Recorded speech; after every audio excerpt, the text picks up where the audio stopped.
ప్రియ సంగమా, యేసుక్రీస్తు ఈ లోకమునకు రావడానికి గల కారణం మనము మరి ఒకటి చూస్తే, యోహాను సువార్త 6వ అధ్యాయము 38వ వచనంలో, నా ఇష్టమును నెరవేర్చుకొనుటకు నేను రాలేదు, నన్ను పంపిన వాని చిత్తము నెరవేర్చుటకే పరలోకము నుండి దిగివచ్చి తిని. చూశారండి, తండ్రి అయిన దేవుడు తన కుమారుడిని ఈ లోకమునకు పంపించారండి.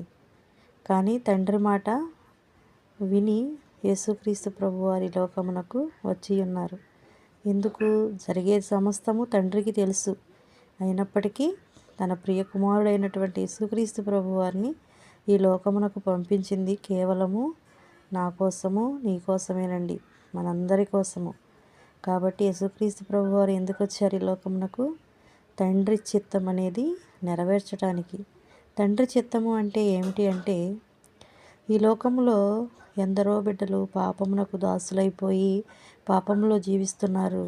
వారందరినీ పాపం నుంచి విడుదల చేసి, అనగా పాపులను రక్షించి ఆయన తన రాజ్యంలోకి తీసుకురండి. ఏ ఆత్మ నశించుట ఆయనకి ఇష్టం లేదు కనుక ప్రతి ఒక్క ఆత్మ దేవుని దగ్గరకు చేరాలి అని తండ్రి ఇష్టపడి ఉన్నారు.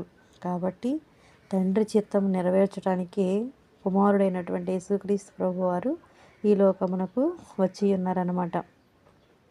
మనము ఏ స్థితిలో ఉన్నను, ఎలాంటి స్థితిలో ఉన్నను ఆయన చెంతకు చేరి, అయ్యా నేను ఈ పాపము చేశాను ప్రభువా, ఇదిగో నాయన, నా కోసం నాయన మీ ప్రియ కుమారుడైనటువంటి కుమారుడిని పంపించినందుకు దేవా మీకు కృతజ్ఞతాస్తుతులు ప్రభువా, ఇప్పటికైనాను నాయన నా మనసు మార్చుకొని ప్రభువా మీ పాదముల చెంత ప్రభువా గోజాడుకొని అనుదినము మీతో సహవాసము చేస్తానయ్యా అని మనము గనక ఒప్పుకున్నట్లయితే, ఈ క్రిస్మస్ ధ్యానములలో అనగా ఈ ఆనంద మాసంలో మన ప్రతి ఒక్కరి యొక్క హృదయములో కానీ కుటుంబంలో కానీ సంతోషమును ఇచ్చుటకు ప్రభువారు సిద్ధముగా ఉన్నారు.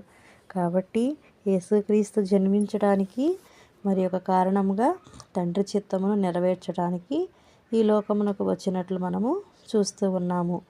తండ్రి చూసారా, మనమైతే మన పిల్లల్ని ఎవరన్నా పోట్లాడితేనే మనం ఒక మాట కూడా పడలేకుండా వెళ్ళి ఎలా పోట్లాడతాము. కానీ ఎంతో శిక్షణ అనుభవించాలి, తన ప్రాణమే పెట్టాలి అని తండ్రికి తెలిసినప్పటికీ, కుమారుడికి కూడా తెలిసినప్పటికీ తండ్రి మాట జవదాటకుండా వచ్చి మనందరినీ ఆయన రాజ్యమునకు కొనిపోవటానికే, తన ప్రాణమును కూడా అర్పించడానికి ఫస్ట్ పసిబాలునిగా ఈ లోకానికి వచ్చినట్లు మనము చూస్తూ ఉన్నాము. కాబట్టి అలాంటి ధన్యత అనగా ఆయన